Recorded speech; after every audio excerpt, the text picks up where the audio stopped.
Exilé ou citoyen, en visite ou résident, quel que soit votre statut, il est probable qu'à un certain moment, vous soyez obligé à interagir avec les forces de l'ordre sur le sol américain.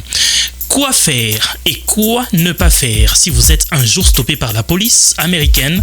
C'est ce que nous vous proposons dans cette vidéo. Bonjour à tous.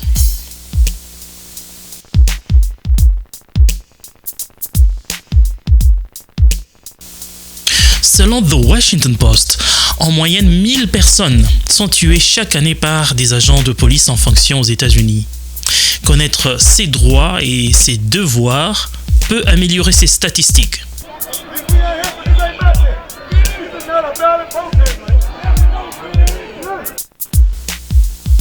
Si vous êtes face à un agent de police, adoptez un comportement qui vous protège. Ce que vous dites est toujours important et peut être utilisé contre vous. Mais souvenez-vous, vous avez le droit de garder silence. Et pour exercer ce droit, vous devez le dire. Dites tout simplement « Je voudrais garder le silence ».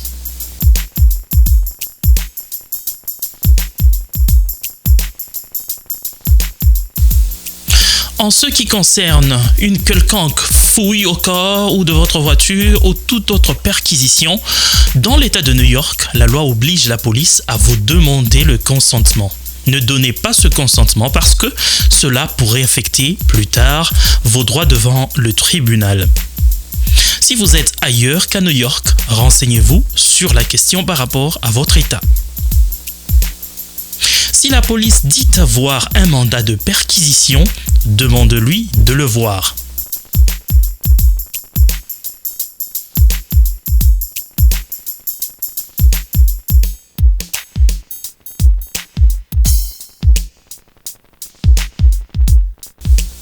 S'ils ne le font pas, dites « Je ne consentis pas à cette recherche ».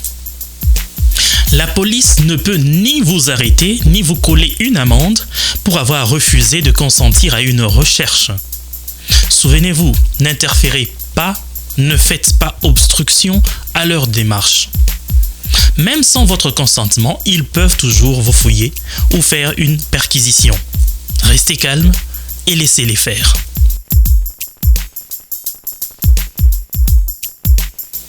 La police peut vous détenir brièvement, mais alors il va falloir qu'il y ait des soupçons raisonnables que vous avez commis ou vous êtes en train de commettre ou vous êtes sur le point de commettre un crime. S'il n'y a rien de tout ça, vous pouvez essayer en justice. Si les policiers vous détiennent, demandez-leur si vous êtes en état d'arrestation ou libre de partir. Encore, informez-vous si c'est le cas dans votre État, mais dans l'État de New York, vous n'êtes pas obligé d'avoir tout le temps votre ID ou de le montrer à l'agent de police. Le ID, c'est un peu l'équivalent d'une pièce d'identité.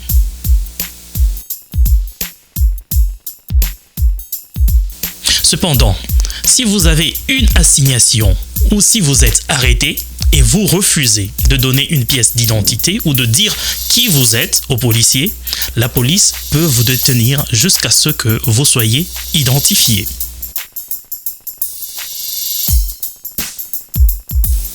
Dans l'État de New York, lorsque les officiers enquêtent sur une activité criminelle, ils sont tenus de s'identifier à vous et vous informer de la raison de l'interaction avec vous. S'ils ne vous arrêtent pas ou ne vous collent pas une amende, les agents de police doivent vous donner une carte de visite à la fin de l'interaction. Quelles que soient les circonstances, à moins que l'officier ne réponde à une situation d'urgence, la loi locale exige que tout officier fournisse son identification ou une carte de visite sur demande. Si vous êtes stoppé alors que vous conduisez, sur demande, montrez à la police votre permis de conduire, les documents de contrôle du véhicule ainsi qu'une preuve d'assurance. Dans certains cas, votre voiture peut être fouillée sans un mandat. Pour vous protéger plus tard, vous devriez indiquer que vous ne consentez pas à une fouille.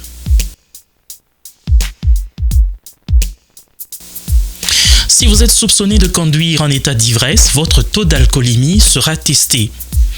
Il vous sera aussi demandé de passer le test de coordination. Si vous échouez au test ou si vous refusez de faire ces tests, vous serez arrêté.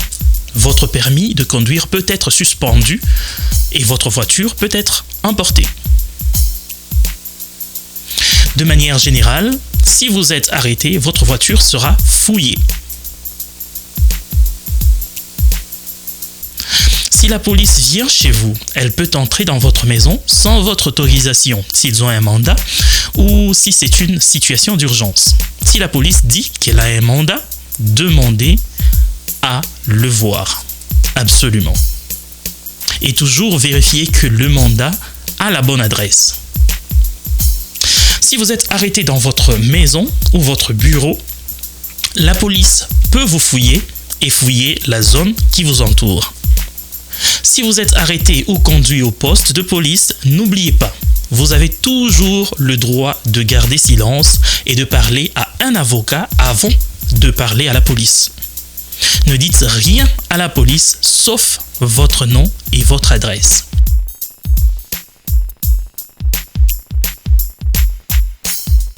Ne donnez aucune explication, aucune excuse ou histoire. La police n'est pas le tribunal. Pour votre défense, rendez-vous au tribunal. Si vous êtes amené au poste, demandez à voir immédiatement votre avocat. Si vous n'en avez pas, vous aurez droit à des services d'un avocat gratuitement une fois au tribunal. Dans l'entretemps, ne dites rien à la police. Dans un délai raisonnable après votre arrestation ou interpellation, demandez à la police de contacter un membre de votre famille ou un ami. Attention, si vous êtes autorisé à passer un appel téléphonique à partir du poste, tout ce que vous dites peut être enregistré ou écouté. Ne parlez donc pas des faits de votre cas au téléphone. Au poste de police, ne prenez aucune décision sur votre cas. Ne signez aucune déclaration avant de parler à votre avocat. C'est votre droit. Quelques conseils pratiques et efficaces si vous êtes interpellé par la police américaine. Restez calme. Contrôlez vos mots, vos émotions et votre langage corporel. Évitez de vous disputer avec les agents. Restez courtois. N'oubliez pas que tout ce que vous dites ou faites peut être utilisé contre vous. Gardez vos mains là où la police peut les voir. Ne tentez pas de fuir. Ne touchez pas à un policier. Ne résistez pas, même si vous croyez que vous êtes innocent. Si vous vous plaignez sur les lieux ou dites à la police qu'ils ont tort, faites-le calmement et sans aggraver la situation. Ne faites aucune déclaration concernant l'incident. Si vous êtes arrêté, demandez un avocat immédiatement. N'oubliez pas les numéros des insignes des officiers, le numéro de la voiture de patrouille, ainsi que les descriptions physiques.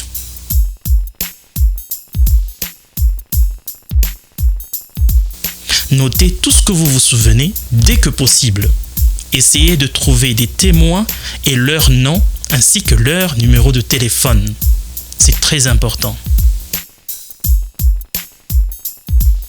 Si vous êtes blessé, prenez des photos des blessures le plus tôt possible, mais assurez-vous d'obtenir une prise en charge en premier lieu. Demandez les copies de votre dossier de traitement médical. Ce sont là les quelques conseils que nous avons trouvé importants de partager avec vous. Si vous avez aimé, n'oubliez pas de vous abonner, de partager. Vous pouvez sauver une vie. Merci et à la prochaine. Bye.